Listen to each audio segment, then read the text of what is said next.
I'm going to stand up and walk around and disassociate myself from the better dressed panel. People are still filing into the balcony. They're trying to pull in a couple of chairs. So it looks like maybe instead of, we should have expanded the Ron Robinson Theater instead of Razorback Stadium.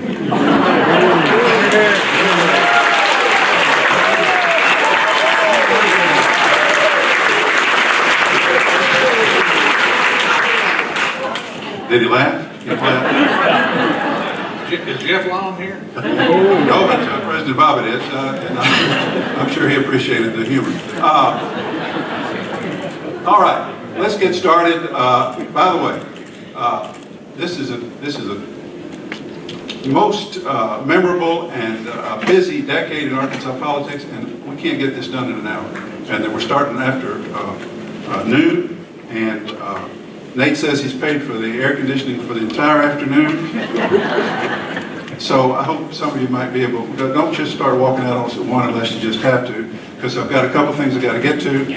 Plus, I'm taking too much time right now. All right, now, in the course of, sometimes as a writer, you just type in the words, and as I did to this article about the 1970s, we talk business, and the essence or the theme of what you're writing doesn't occur to you until late in the piece, and that's what happened here.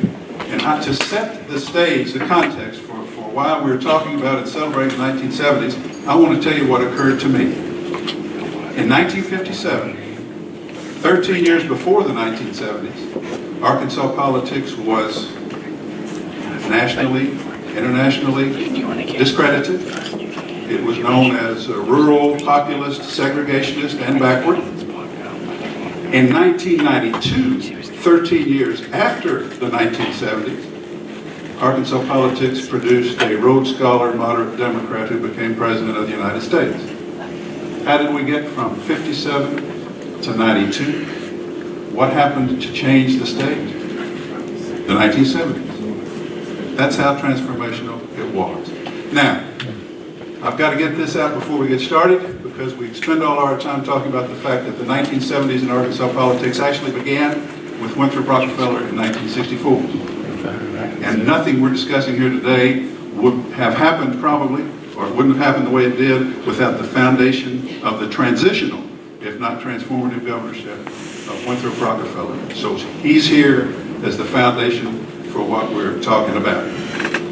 Now, quickly to the introduction. Let me tell you, if you're going to talk about the 1970s in Arkansas politics, and you wanted to get three guys who were all lathered up in it like nobody else, and who can remember a lot of it, these three guys right here. Let me do brief introductions of the three. In the middle, making a rare public appearance, down from Fayetteville, with a brand new haircut. Really, that's a haircut. Archie Schaefer. Archie Schaefer.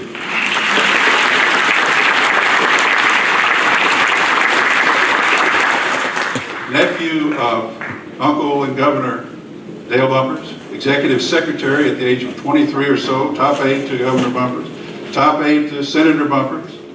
In 1978, the campaign manager in the epic close Democratic primary Senate race for Ray Thornton. A couple more things about him. In about 1974, there was an opening on the Arkansas State University Board of Trustees, and Archie went to Uncle Dale and said, "There's this guy I was pledge trainer for up at ASU. He's about 25 or 26. He's just started a law career in Searcy. What about Mike Beebe?" So the man who thrust Mike Beebe on us was Archie Schaefer. But not all of his recommendations were as smooth and uneventful as that. He also encouraged Uncle Dale, the governor, to appoint as executive secretary of the Arkansas Democratic Party his good friend Craig Campbell, who promptly went out and told the press he had voted for Nixon in 1972.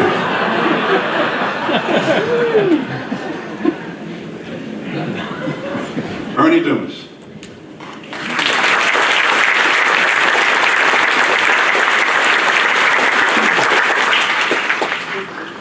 Everyone but me says he's the greatest Arkansas political journalist of our time.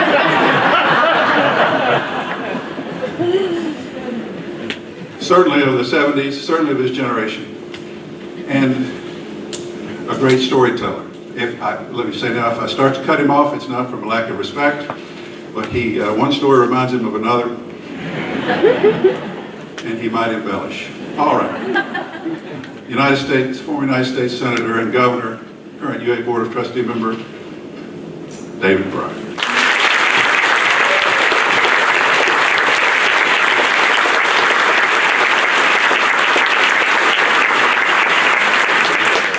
There was a column in the paper the other day, don't know who wrote it, a guy who fires arrows in his column. He gave Senator Pryor an arrow up, and he said, there's no one else who has a career in progressive Arkansas politics that matches Senator Pryor. 50 years. He's bookended by, in the early 1960s, a young Turk reform state legislator fighting machine politics, to just the other day fighting the nuclear arms race of college football. Nobody else. Nobody else.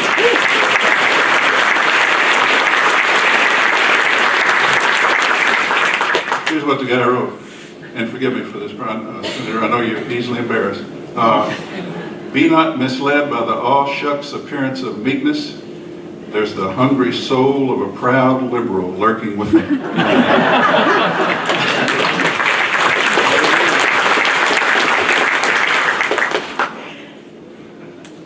Probably better I said that than when he was running for office. All right, let's go. Let's get started. Archie, and then for everybody, let's start with nephew Archie. June 12, 1970, right? Dale Bumpers at the Lafayette Hotel announces for governor, the Democratic nomination for governor. He has name recognition ranging from 0 to 1%. June 12, 1970. In late August, barely 2 months later, he gets into a runoff with Orville for office. 2 weeks after that, early September, he wins the runoff easily. Less than 2 months after that, November, he is overwhelmingly elected with 62%, defeating Winthrop Rockefeller as the governor of Arkansas. From June, think about how long Trump's been running. June, one summer, less than 5 months, the state was changed remarkably. Archie and then Ernie and the senator, I want everybody on this. What was the lightning that struck? How did it happen? How did it happen? Why did it happen? How did it happen so fast? Archie, go first. Yeah. Thanks, John. Before I answer that, try to answer it, I wanted to acknowledge my good friend Ron Robinson, who this theater is named for. Ron and I have been friends for 50 years. He's been as involved in Arkansas politics for the last 50 years as any of us, probably knows as much about it or more than any of us on the stage today. And I talked to Ron this morning on my drive down. Spent about an hour on the phone with him, and he fact-checking and hearing Ron Robinson's stories. So you'll hear some of Ron through me today. But 1970 was an interesting time. The world has changed so many times since then. Thank God it was before we had social media and cell phones, iPhone cameras and what have you, or what happened in 1970 surely would never have happened. But I had just finished my first year in medical school when my famous Uncle Dale, who I also should acknowledge is not really my uncle. He tried to claim it for 40 or 50 years, but Betty Bumpers is my aunt. I'm from the Flanagan side of the Bumpers rather than the Bumpers side. I had just finished my first year in medical school.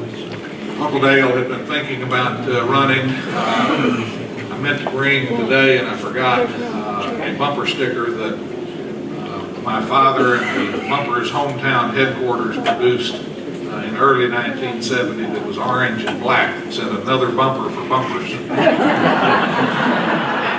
After So we hired DeLoss Walker, a PR professional, and he told us we had to get rid of that orange and black. There was no room for levity in politics and whatever. He announced as the last candidate in an 8-man race on June 12th in the lobby of the Lafayette Hotel. Ernie Dumas was there, along with Herbie Bird. I don't remember Ernie, but Herbie Bird, many of you remember Herbie Bird was there. But it was a different time, and Bumper's success in 1970 was due largely to his unbelievable talent at communicating and meeting people and never forgetting anybody. He was as good as Bill Clinton, I would say. But we started out just the two of us driving across the state in a Chevy Impala that the Chevy dealer in Charleston had loaned to the campaign. And his personal magnetism and charisma just began to shine through pretty quickly everywhere we went. And he was unbelievable on TV. That was in the early days of television and radio. Radio then was much more important than it is now. But we did a regular radio show. But we knew at the beginning, and I could ramble on forever. We knew at the beginning that the game was getting into the runoff against Orville Faubus. Faubus was making his first comeback. We knew that Faubus was going to lead the ticket, and the goal was to try and figure out how to beat Joe Purcell and Hayes McClurkin and the other 4 or 5 people that were in the race and get in the runoff against Faubus, and that Faubus would get most of the votes he was going to get in that first primary. And sure enough, that's what happened. We squeaked into the runoff against Faubus and got most of the votes the other candidates got in the runoff. And, the rest is history, as they say. So it was a different time technologically, and he couldn't do the same thing now. Probably not. Ernie, tell us about covering that event at Lafayette Hotel and Dale Bumper's concern about how well his announcement had gone or hadn't gone. Tell us about that. Well, first of all, you remember there were 8 people filed that year. That's the largest field of candidates since sometime maybe in the 30s. And he was the least known of everybody in the race. There were 8 of them, beginning with Orville Faubus, who of course was known by everybody in the state. Joe Purcell, who was the Attorney General at the time, Hayes McClurkin, who was the Speaker of the House of Representatives, Bill Wells, who'd been the Democratic nominee for governor 2 years earlier, Bob Compton, who was a president of the Arkansas Bar Association, a celebrated trial lawyer, Jim Malone, who was a catfish farmer who'd been a stand-in. His daddy had run for governor in 1944, came pretty close. And he was a stand-in for Orville Faubus. When Orville was out on the stump, he couldn't make it. Jim Malone, he's supposed to be a legendary speaker. I never saw it, but that campaign, any evidence of it, but he was supposed to be a great speaker. And a guy named Bill Cheek, a bigot from West Memphis, who was funny. He was a funny guy on the stump. And he was a little bit better known than Dale Bumpers, and finally Dale Bumpers. So that's what you had. But Dale, besides being a remarkable politician, maybe the best in some ways that we've ever seen, beyond that, he had a strategy for the race. It sounded goofy, but he thought when he started, my secret is I'm unknown. And he thought that was his advantage, to be totally unknown. And he was. Polls showed he had less than 1% name recognition when the race started. But he thought that was going to be an advantage because he had no skeletons in his closet. He couldn't be tied in with all the various scandals that had been unearthed the last 5 or 6 years. He was obviously not a part of the establishment. He had no connection with Rockefeller and all of Rockefeller's troubles. So he thought that was an advantage. And he knew that he was a great speaker. And Dale Bumpers had confidence. He had a great deal of confidence. He had been a trial lawyer at the little town of Charleston, and he had tried many cases all over the state. He tried big cases in Little Rock. He defended many burglars and fraud artists and drunks and so forth over. And he had lost 2 jury trials in all of those years, and he'd beaten some of the big law firms in Little Rock. They're celebrated lawyers. So he thought, you know, I can do this thing. I can beat all these guys out on the stump. And at that time, we were in a kind of a transition from the old days of camping. Every night you had a rally someplace. You went around and spoke on courthouse squares every time, and there'd be constant rallies. And he, I can do pretty well there. And all of those things turned out to be true. Plus, he said, if I could just raise a little bit of money. And so he sold some cattle, got $10,000. He went and hit up his brother and sister in Ohio. They pitched, one of them pitched in $20,000 and the other one $15,000, so he had $50,000. And so he spent that wisely. He did 3 television, he taped 3 low 30-minute television spots, one of them about education, low teacher salaries. We can't get ahead if we have a 50th school system in America. One on another spot on health care, which was his big issue, particularly rural health care. He was going to do something to improve health care, particularly in rural Arkansas. And the third one about we had these deplorable parks. We don't do anything to protect our environment, so those are the 3 he did. Little 30-second things that he would just set up and without a script, extemporaneously. And all of them were very effective, and he spent about $10,000 putting those little spots all over the state in every television station to get himself well known. And finally, he was lucky. Nobody had a lot of money with all that many people in the race, but KATV called when he was not too long before the first primary and said some show had been canceled. They had 30 minutes, and they'd give him 30 minutes for $150. So he went down and did stand up 30 minutes, and it was wonderful. So he was lucky, and he later said I was the luckiest guy around. Plus, Jim Powell at the Arkansas Gazette wrote a series of editorials talking about how great Dale Bumpers was, and he thought that had a lot to do with it. Plus, we're going to talk a little bit. You want me to talk a little bit? Come on. Yeah, okay. We're going to, about that day, that announcement. He left Charleston to get a haircut because he said that the barber over at Charleston always gave him a lousy haircut, cut too much hair off. So he said they'd have these slick barbers down in Little Rock. So he was going to give his announcement at the back in the bar, the grill at the Lafayette Hotel. So he found a barber there and got a haircut. He said it's the worst haircut I've ever seen. Just almost scalped him. And so he went into the press conference feeling terrible about that. And the reporters all laughed at, which included me for the Gazette, seemed to be laughing at him, and the questions were kind of condescending. And he left there feeling just awful. What in the hell have I done? Plus, the Democrat comes out in the afternoon, and he said, and I'll quote from him later, he said, I look like I was a serial killer. So he said he went home that night depressed. He thought he just might as well pull out of the race. But in the end, of course, everything worked out for him. Okay, our time is up. I've got to condense this outline of mine because I don't want to cut into the stories. I just want to limit the opportunities.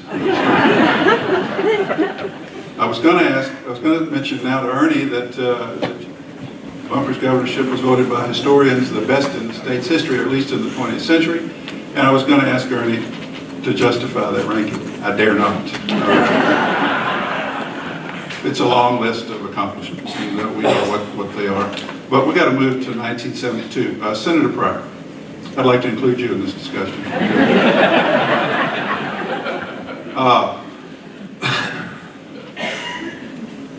The best part of writing this article was going down to Senator Pryor's office. It's like a museum of contemporary Arkansas history, and having him sit there and remember.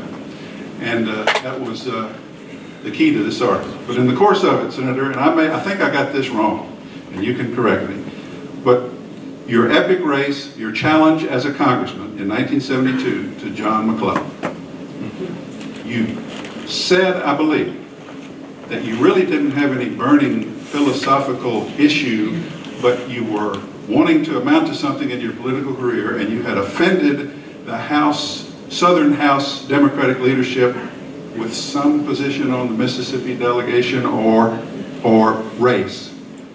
And you'd also had somebody on your staff say, just take a look at this and how long will it take me to get to the chairmanship of a committee? And they told you, a long time. 35 years. So for that burning reason, I just answered your question for me.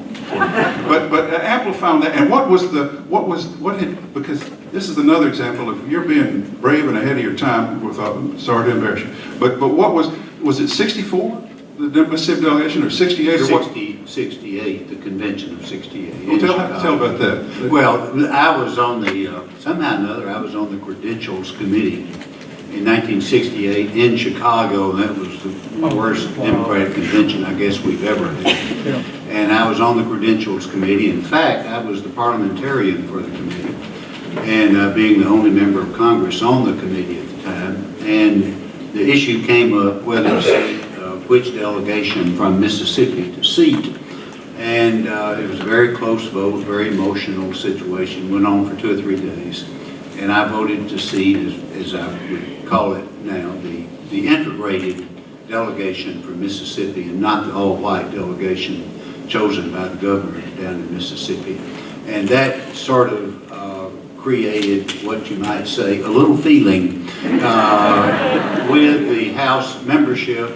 I guess you would call it the so-called Dixiecrat coalition in the House, especially the Mississippi delegation, and I was sort of ostracized from that.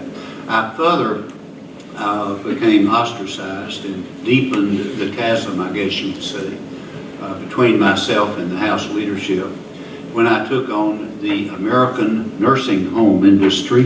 And that was one which, when I started talking about nursing homes, I wasn't talking about the nursing homes in Charleston, Archie, that y'all owned and ran up there. But when I actually went out into nursing homes and worked as an orderly in 11, I believe, nursing homes on weekends throughout Maryland, Virginia, Washington, D.C., etc., as an orderly to get an idea of what was really going on in some of those very bad nursing home situations.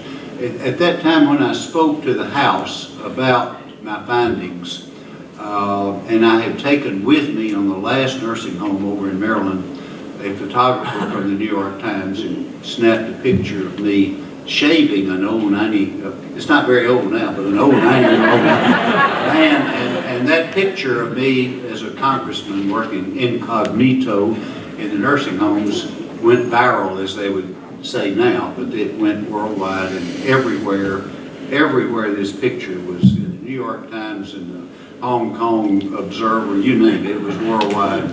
And all of a sudden I was inundated with literally thousands of letters, telegrams, and phone calls of people who wanted me to come and inspect the nursing home their grandmother was in. And all over the country. I didn't have a staff in the House at that time to deal with this. But what had happened when I got into this issue, what I did, I angered the House leadership, not just the Dixiecrats this time, but the leadership in the U.S. House of Representatives. And I was trying to create a committee on aging in the House, and finally one was created the year after I left, and Claude Pepper became its chairman. But I alienated, I guess you would say, the Dixiecrat wing of the Democrats in the House, and then the leadership wing, and including Speaker Carl Albert of Oklahoma. That's another story. I won't tell you what he said one time. Well, go ahead. I felt I had to get out of there if I was going to get out of there with any degree of sanity. So I did. I ran for Senate. And you're doing well. And you got in a runoff. Ted Boswell was also in that race, am I right? Yeah. And you got in a runoff with Senator McClellan. And then we have the cookie jar debate. And I want you to talk about that because it was fascinating to think about today, the emphasis on the debates and the preparation time that is spent, bringing in surrogates for the other candidates to practice, and the grilling by staff. Your preparation was to come in on a Saturday before the Sunday debate and go with your good friend and aide, Don Harrell, to the Howard Johnson's own university, to get into a room and talk about what are we going to do. And will you just tell whether you all adopted what you think now is the right tone with being conciliatory, and tell about your remark about the cookie jars, and in your own words, what happened in that debate? Well, first, Don Harrell, still lives in New York. He helped me write my book, and thank you to the Butler Center for publishing it. Don is a fabulous wordsmith, without question. He wrote book reviews for many newspapers for years, professor of English and all this. But Don and I wrote in the Pink Tomato Festival and did all the 8 tomatoes in the contest. Probably that made me sick enough to make enough mistakes. But I drove back up on hot Saturday afternoon, June 11th, I believe, or 10th, back up to Little Rock, and Don and I decided we had to get out of the headquarters. We didn't have a better place to go to think about the debate. So we rented a room at Howard Johnson's Motel out on University Avenue. And we got in the room and we started saying, okay, tomorrow night's this debate. Now, what are we going to do? What sort of a tempo are we going to have? And we tried to anticipate. We didn't have anyone else with us to think about this. But we tried to anticipate Senator McClellan, his frame of mind, where he was mentally, physically, and we even thought about what he might be wearing. I thought he would be wearing a black suit and a red tie and white shirt, and in fact he wore to the debate a solid white, he looked like a southern planter.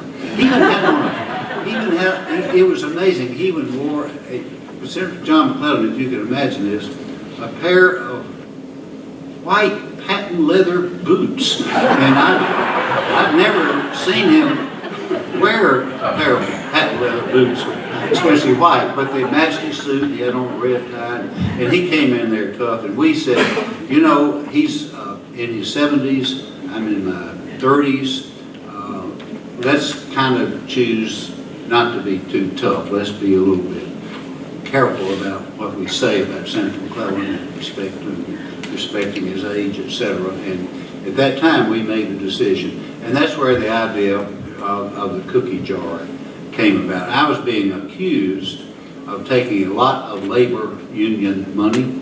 Had anyone run against Senator McClellan in that particular runoff, they would have gotten labor union money. Not necessarily just me, but anyone who would have been running.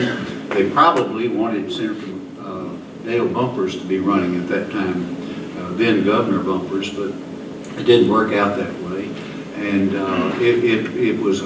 we decided, well, we'll just use the idea of a cookie jar, people into the cookie jar and give me campaign contributions and whatever. And so I guess that's how the cookie jar issue came about and how it was used in the debate. He seized on that, Senator McClellan. That's where I was headed. He seized on it. I wanted you to imitate him.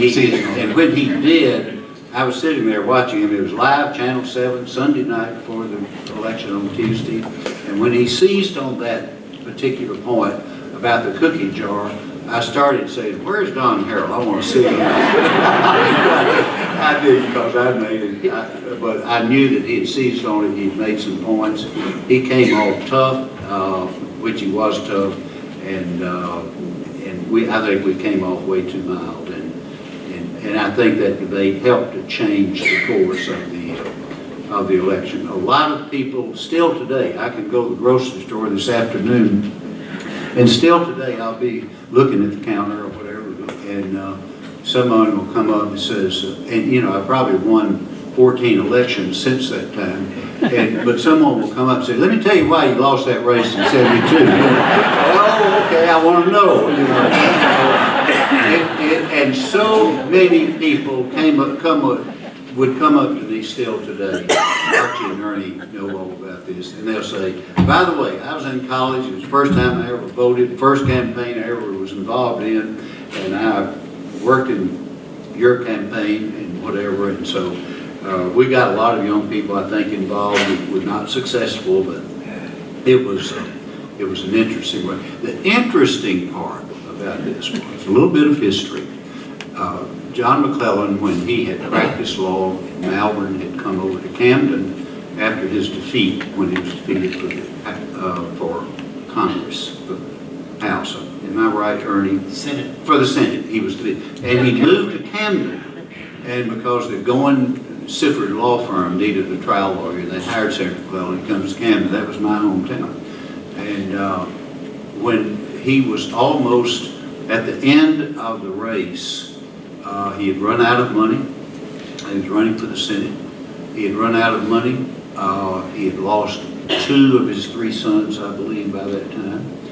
And my dad went over across the street on a Saturday afternoon to his office to say, "John, I hear you're depressed about stuff, and what's this rumor that you may not complete this race?" And he said, "Edgar, I'm sitting here typing my withdrawal statement from the campaign for the U.S. Senate." Dad said, "What do you mean you can't withdraw?" He said, "I need $10,000. I don't have it.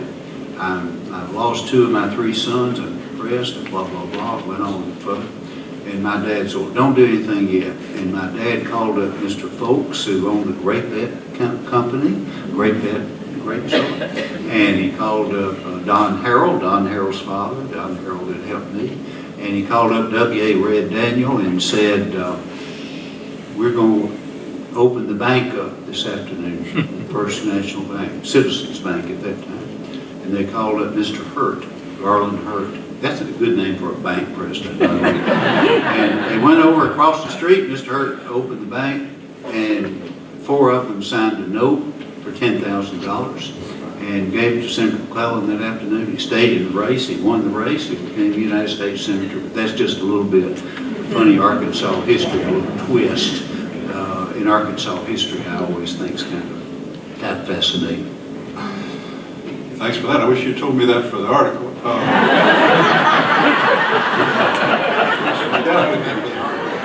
Ernie, did you cover that 72 debate? Do you remember? I remember the debate. I don't know whether I wrote the story about the debate that night, but Well, I you saw remember it very well. And I saw it, and I remember the great line from the put-down line from John McClellan, and when you said these are nickels and dimes from the overalls and overall pants and the cookie jars of the working men and women of Arkansas. And George Fisher did the cartoon of Yeah. him reaching in the cookie. Yeah, one of Fisher's great cartoons. And so he comes back and he gives some figures about how much money from the Teamsters Union or whatever. And he said, "Now, David, these ain't no cookie jar nickels and dimes." That was the put down in that. Do you think that made the difference in the runoff? Well, Yeah. I think the debate made some difference. Plus, they spent a lot of money. They made a heroic effort in that runoff. After the first primary, and you finished really just neck and neck, and with you and Senator McClellan, and then Foster Johnson, Ted Boswell, this other guy, got fewer votes. But so it was very neck and neck. And the theory was that if an incumbent gets into a runoff, he's beaten. And that was everybody's theory. I mean, he got only about 43 or 44%. So he was way behind, and Ted Boswell, all his liberal supporters were obviously going to go for you. So, well, what they did, they had a meeting down at the, Whit Stevens called a meeting down at the Union Bank building and got all of the people in the machine with wealth. East Arkansas planters, Old Fort Smith, Arkansas best people, and they all came together, and John McClellan made a little talk to him and says, "Now, boys, I put up a good fight, and I appreciate all you guys have done, but it looks like I'm dead in the water, and I think I'll just go on back home and then let this thing pan out, and I've had a great career." And Whit said, now, we can't let that happen. And he said, "Now, I want to go around the table and ask each one of you to say how much money you'll kick in to get this thing off the ground in the runoff." And they all went, "Okay, I'll give 5,000, somebody give 15. He got it in, and Whit says, "All right, well, I'll put up what's left." Well, of course, there's nothing left. But anyway, they raised all that money, and they put out a mammoth effort in every single county, getting a list of everybody who didn't vote and calling them and taking them to polls. So it was a superhuman organizational effort that I think that won it in the end. Debate had some role in it. Okay.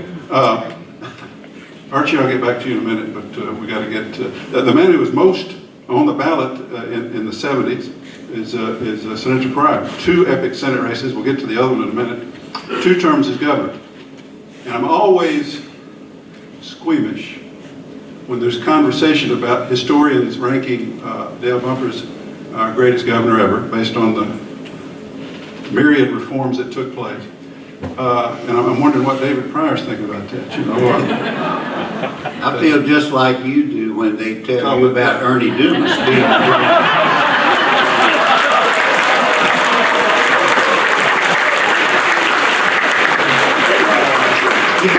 Do you really think those are the same things? Exactly. I was trying to be generous. You didn't have the opportunity to be as transformational as Bumpers because of all that Bumpers had accomplished. Plus, you didn't have the money. And the first story I covered after the Log Cabin Democrat made me let me do some political reporting in 1970. When was the Arkansas plan? 75, 76? 75. Was to go down to Trapnell Hall where you announced your big home rule initiative called the Arkansas Plan. Otherwise known as the Coon Dog. Coon Dog, yeah. You got the cookie jar debate and the Coon Dog Plan. I don't know any other way to ask this. I just didn't get it. We're gonna reduce the state tax base and let the cities and counties make it up if they. What was that all about? What was the Arkansas Plan all about? Well, Senator Lloyd George, Representative Lloyd George, who was not only one of my best pals, and I served in the legislature with him, Lloyd Reed George from Yale County. Lloyd, we took him up to Mount Nebo one night and had light boards and everything. He went through the Arkansas Plan. It does this, it does this, it doesn't do this, it does this. We went through about an hour and a half of that, and Lloyd looked at it. We said, well, Lloyd, what do you think? Can you handle this for us in the House? And he said, I don't understand one thing about this plan, but I'm for it all the way. When we got into the Arkansas Plan, and I must tell you, everybody said, oh, I know you're so sorry you got involved in that Arkansas Plan. To tell you the truth, I never had a better time. We rented a bus. We went all over the state. We took the cabinet with us. We went to Jonesboro, we went to El Dorado, we went to Texarkana. We went everywhere, and we told them what the plan did. We had huge gatherings at town meetings, and it was really, I thought it was kind of a thrilling civics lesson, to be honest with you, for about 2 to 3 weeks of traveling the state with the team that we had to explain the Arkansas Plan, what it did. It not only emphasized home rule, it also, depending on your point of view, it was populism at its best or at its worst, whichever your point of view might be. It also had something that Arch Ford and I concocted, and that was, and by the way, the Butler Center is just now coming out, David, with the new book on Arch Ford. I read about half of it. It's wonderful. And this, in the Arkansas, embedded in the Arkansas Plan, Ernie would remember this, was a formula for education, and where the money would follow the child, rather than giving to rather than giving to school district that maybe didn't even exist almost. So, but the money would follow the child. As my friend, mentor, and pal, the late Dooley Womack, state senator, told me one day when we were about to take another licking on the Arkansas Plan in the state Senate and the House, he says, Dave, the only ones for this Arkansas Plan right now are the preachers and the soda jerks. I'm beginning to worry about the preachers. And so we really had a great time in trying to pass it. We passed some parts of it. We did create the Department of Local Services, which was ultimately abolished, but it was an attempt to sort of localize state government and send more government back to the local counties and back to the local cities. Didn't work out that way, but I have no regrets about doing it, and I thought it was a fun experience. Let me tell a quick story if I've got a moment, John, about... As long as it's quick, because I'm sure it will be. So one of your first stops with the bus was to go to Jonesboro. And I went up there to cover it for the Gazette, and you made the pitch to a pretty big crowd there in the auditorium. And you said, we're going to cut your taxes, and then at the state level, and then you can come back here at home, and you can levy some taxes here to support local services like schools and streets or whatever, or you can take it and buy a new coon dog. So I quoted that near the top of my story the next morning on the front page of the Gazette. George Fisher then drew a picture of David Pryor with this coon dog, and that coon dog followed you. I bet there were 100 cartoons. The rest that George dog is always there. George always had had Bill Clinton riding a tricycle. He always had Dave with a coon dog with a leash on there. And speaking of all that territory, I see Governor Jim Guy Tucker out here. Jim Guy, last Saturday at noon, about this time, we had our wonderful grandson from New York. He's sitting right over here, Devin Pryor. He's 10 years old. We had him up at Mountain View, and we were in the Rainbow Cafe at Mountain View. It was packed.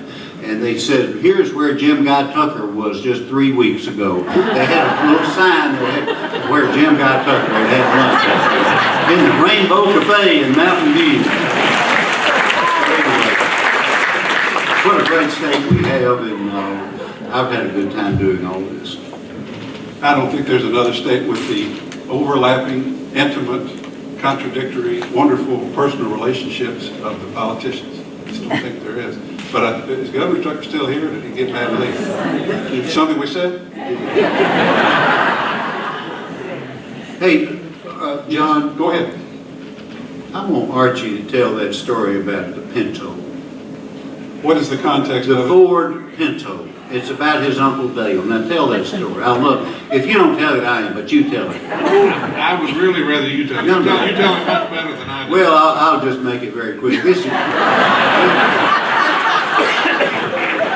Dale and I used to do dog and pony shows, and in late life, I got where I couldn't remember the punchlines, and he would fill in for me. And he couldn't remember his punchlines, and so I would fill in for him. But Dale, when he became governor, we had an oil crisis, as we remember, the oil embargo and all that kind of business back in, 73. And Dale announced that all the state departments, Department of Education, Department of Health, Department of Prison, are all going to drive Ford Pintos. We're going to save on gas. Well, Dale was holding a press conference, and John Bennett of the Commercial Appeal was there, always wanting to needle Dale and then me and whoever else was the governor. And sure enough, Dale drives up to announce that everybody was going to start driving Ford Pintos. He drives up being driven by a state trooper in that long, dark blue Lincoln, that gas hole. Dale comes into the press conference in the conference room and says all the state employees, all the state agencies are going to start driving Ford Pintos. We're going to save X amount of dollars. Archie is standing back there in the shadows. And John Bennett says, well, Governor Bumper says, you're driving that big gas hauled Lincoln out there. How can you do this? He says, well, I've ordered a Pinto for myself to drive. So we get back in the office. Archie's there. He's chief of staff. He closes the door and says, Uncle Dale, we hadn't ordered any Ford Pinto. And he says, you have now. Did you ever drive in it or not? I don't know. I don't think so. I thought that was a great performance. All right, let's move to 1978, and this is the wonderfully overlapping, enduring relationships of Arkansas politics. 3 Democratic candidates for the United States Senate in an age when the Republicans, glory days for many of you here, the Republicans just didn't matter. And it was, the 3 candidates were Governor David Pryor, Congressman Jim Guy Tucker, who I was going to throw a microphone out to, but he left, and Ray Thornton. You had this man and this man. These guys are good buddies, enduring friends, but you weren't David Pryor's campaign manager, you were Thornton's campaign manager. Right? Jack Williams, who's sitting right there, was David Pryor's campaign manager. Explain all that to me. And in the course of explaining it, I don't remember, I was young, but were there any issues? Was there any room between any of you guys on the issues? I don't think there was any real issues between the three. I mean, it was one of those situations where there were three good guys that all wanted the same job, and they all decided to run, and it turned out the way it did. So I don't remember there being any major arguments or disagreements or anything between the three. Well, explain to us how Dale Bumper's nephew and a good friend of David Pryor, a friendship that endures closely today, how you were the Thornton's guy. What was that? Did that have to do with your friend Craig Campbell, who I mentioned earlier, and the Stevensons and the connection there? It had something to do with that, yes. I had left Bumper's staff in Washington the year before and moved back to Charleston. And I was back in Charleston running my family's business when Ray Thornton decided to run for the Senate. And my friend Craig Campbell, who we don't have time to tell the story about him getting elected head of the state party, that's a classic story itself. But he and his Uncle Whit recruited me to come to Little Rock and run Ray's campaign. Whit Stevens detested my Uncle Dale. They never got along. Whit never supported the Bumpers, but Whit and I got along well, partly because I was good friends with Craig. But that's how that came to be, and I came to Little Rock that spring of '78 to manage Ray's campaign. We came close. Senator Pryor, can you think of any? I know in the runoff with you and Tucker there was a couple things flared up, but in terms of issues that were major burning differences between you three guys, can you recall any? No. I think we had all been involved with various little groups and subgroups out in the counties and had all drawn, I guess, maybe campaign contributions from some of the same people.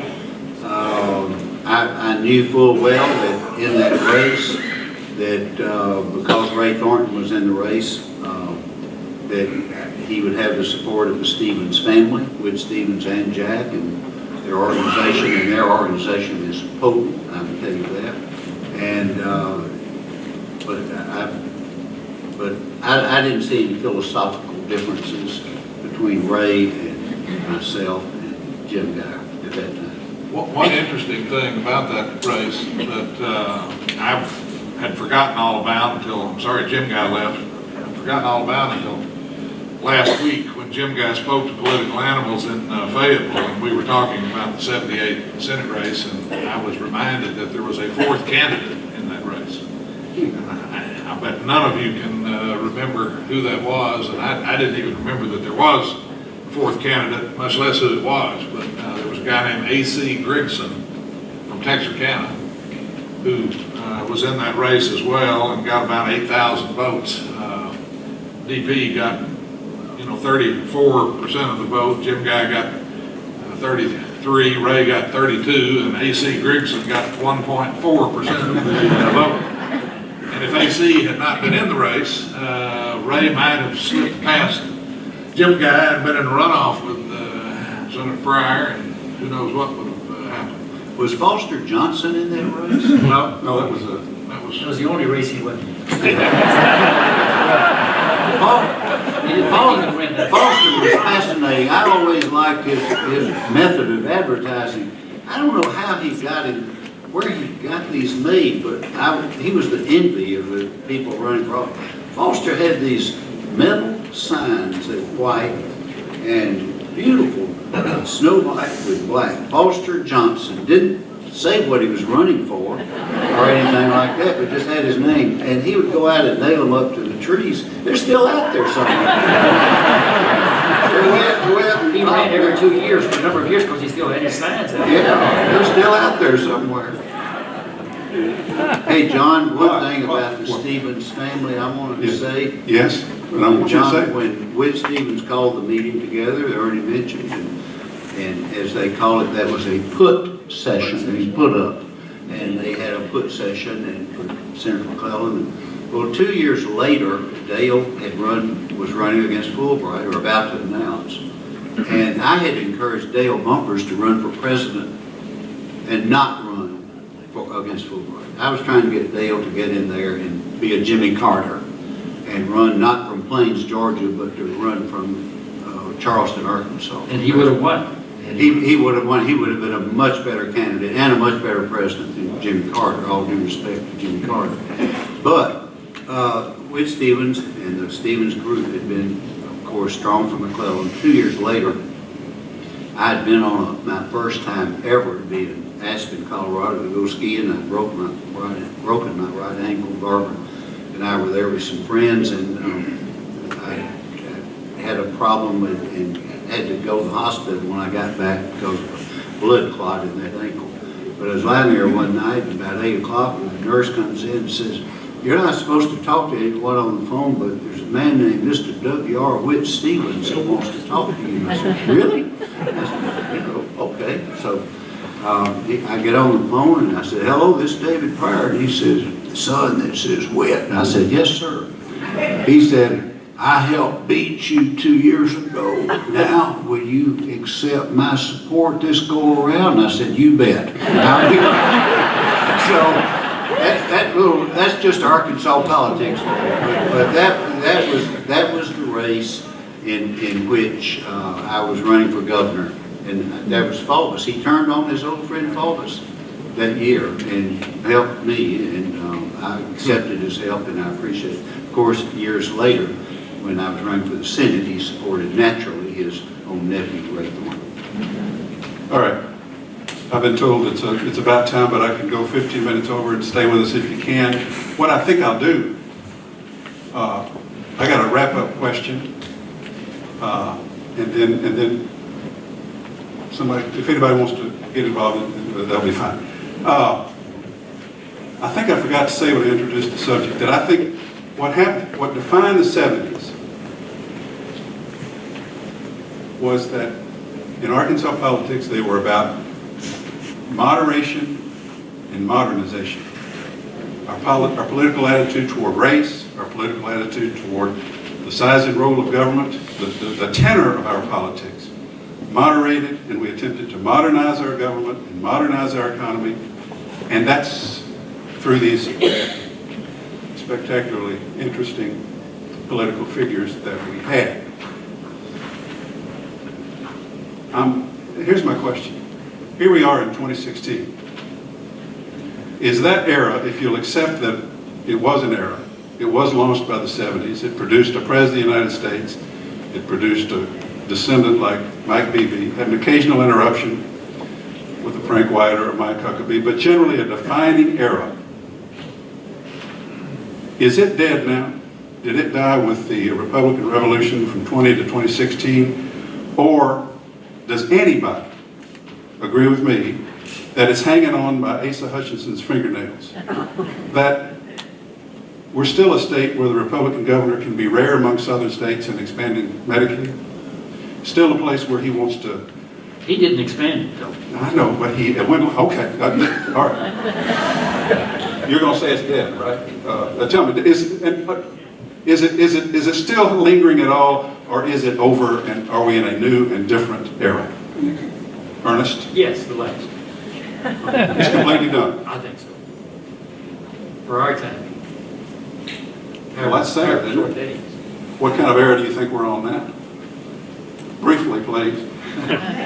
One word would probably suffice. The Republican Party and the modern Republican Party, which is totally different from the Republican Party of the Rockefeller era. Rockefeller, by the way, was the most liberal governor in Arkansas history, I think, easily surpassing Dale Bumpers and David Pryor and Bill Clinton. But I think it's dead, and I don't see anything for the foreseeable future happening to reverse that, to go back to the activist government. So, anybody else want to tackle that? No, I was just looking over there, I was thinking about how I would answer if I were asked that question. I don't know how to answer it because I don't know the answer to it. You need a smart guy like Skip Rutherford up here to do it. I see him over there.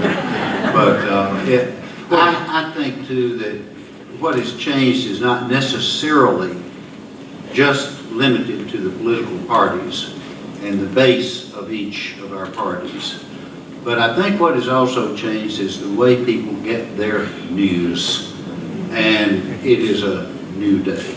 It is just a new, look at last night in Dallas. At 9 o'clock, we were thinking about Baton Rouge. We were thinking about Minneapolis or wherever the shooting was there. And then within a matter of 6 or 8 minutes, the world's attention was on Dallas, Texas. And it stayed there all night and it's still on there today.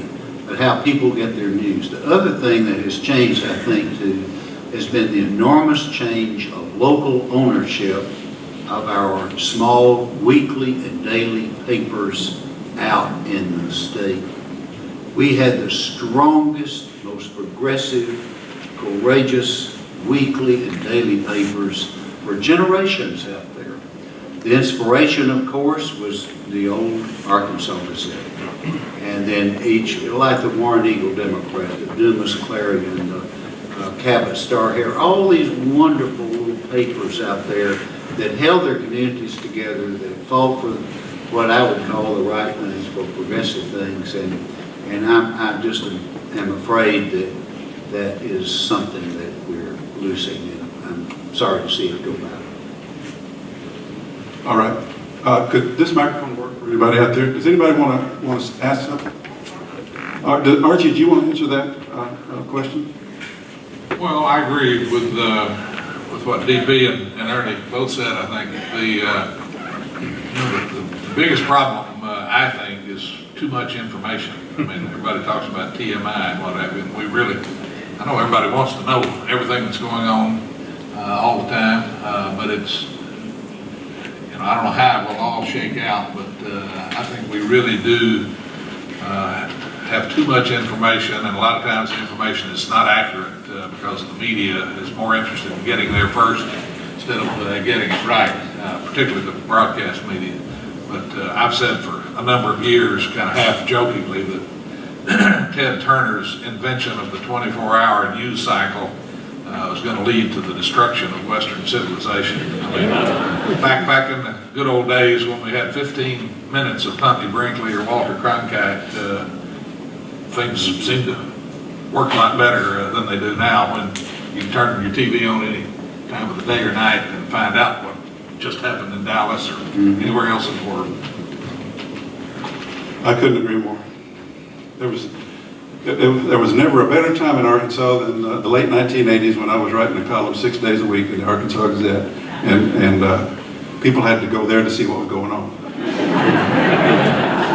It was a great time for the state.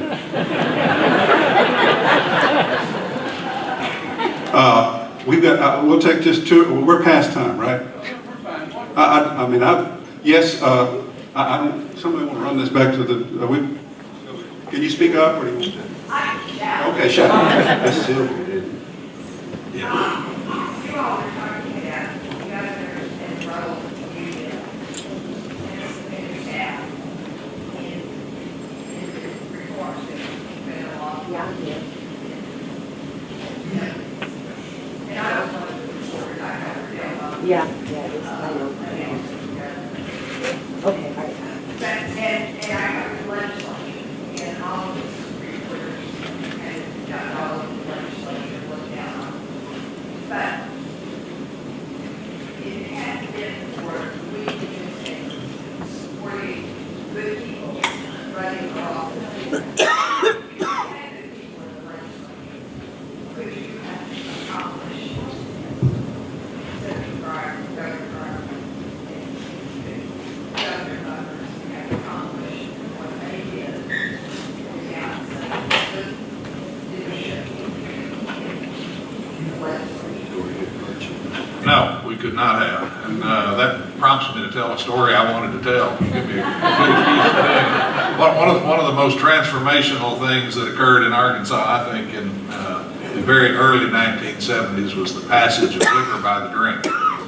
And as many of you will recall, until 1971, you had to take a brown bag into the restaurant to have a drink.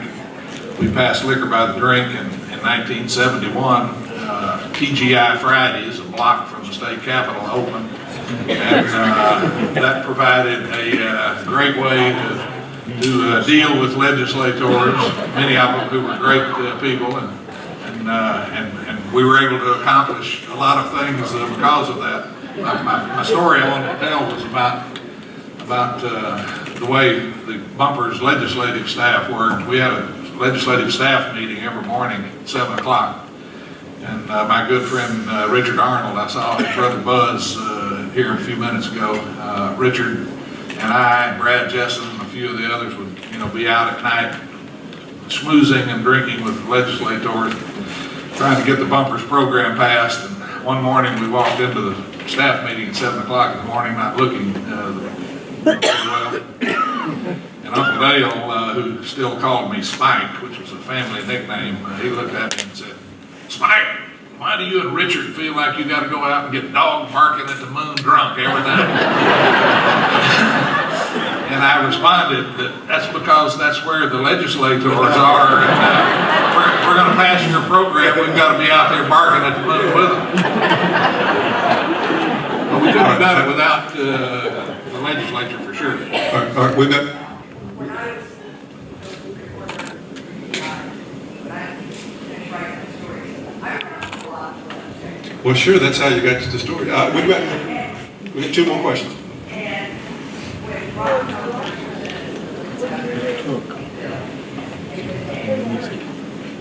the next day, I read the story that I wrote, but it went out under the byline of my boss because I wanted to still go out with legislators at night, titled "Legislators Who Drank Wet But Voted Dry." The next time the bill came up, it passed. All right, two more. Gentlemen, toward the back. I don't have a question, I have an observation. In the summer of 1966, when David Pryor was running for Congress for the first time, I'd just gotten out of college and there was a big political event out in the Trinity community where they had a watermelon cutting and they pulled up a flatbed truck. And I remember that Richard Arnold was in that race and he introduced himself and said he finished first in his class at Harvard and Yale.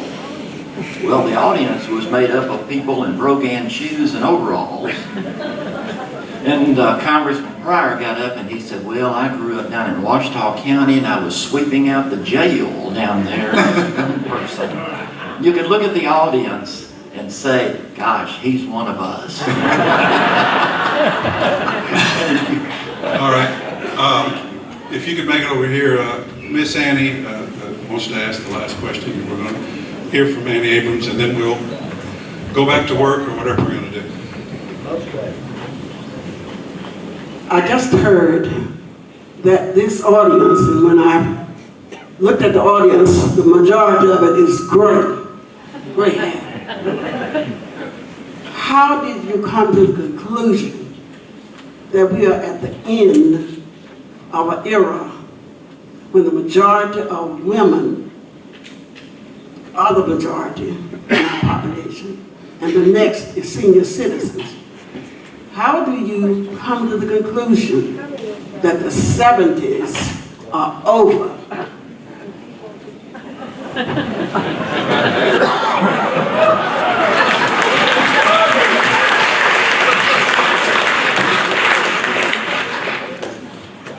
I don't have a microphone.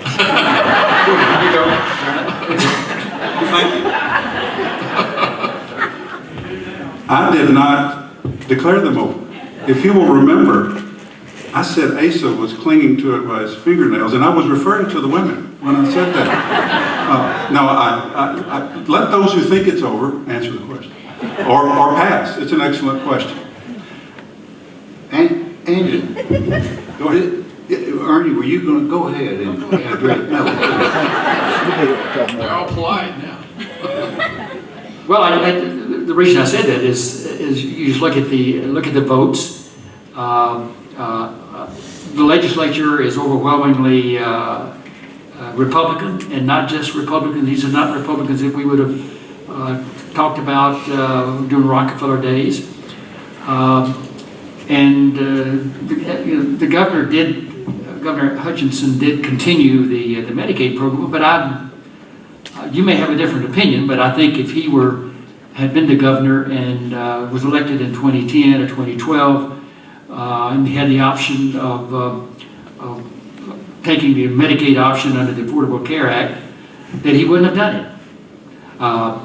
And we wouldn't have had the Medicaid program, we wouldn't have any of that. Of course, we would have had some severe economic difficulties with his budget, which I think is why he thought that he had to continue the Medicaid and fought very hard to continue the Medicaid program. But beyond that, I don't know what else you can say, point to in the activity of the legislature and the governor that would suggest that he's anything but Mississippi, Alabama, all the others. I just don't see any difference. Andy, your question is very good and is thought-provoking, and I don't know a good answer to it, but there's a part of what we call the 70s that I think we have moved beyond, and this worries me as much as any other thing, and a lot of it has to do with money. We all like to say, well, it's Citizens United, which, by the way, I hate, and it needs to be repealed and all like that. That's another day.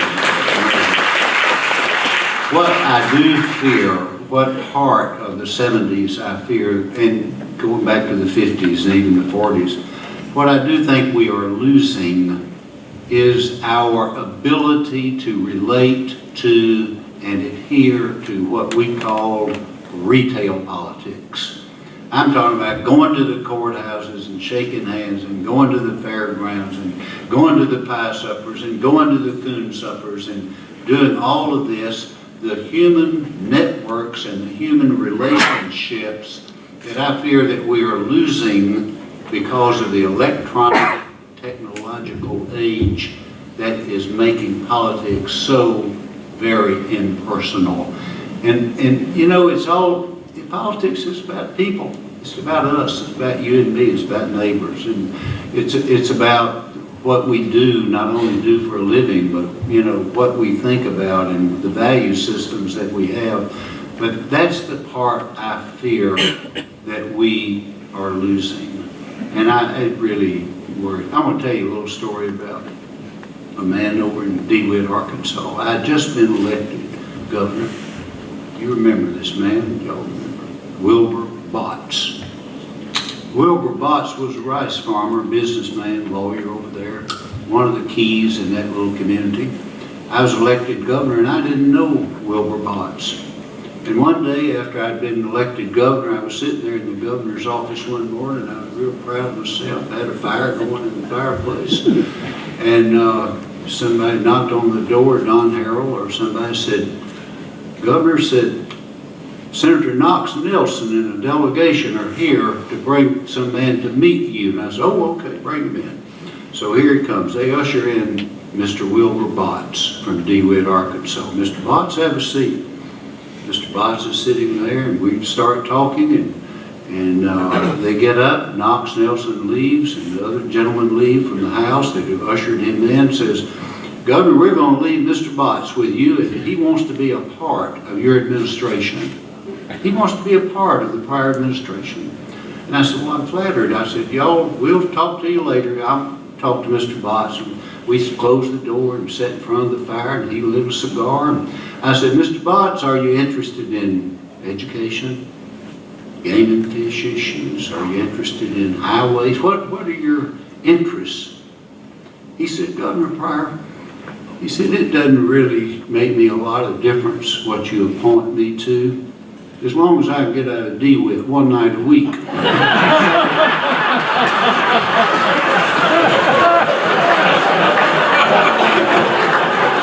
So those are the personal relationships that I fear we are losing. And I hope you don't. Thank you, John Brummett.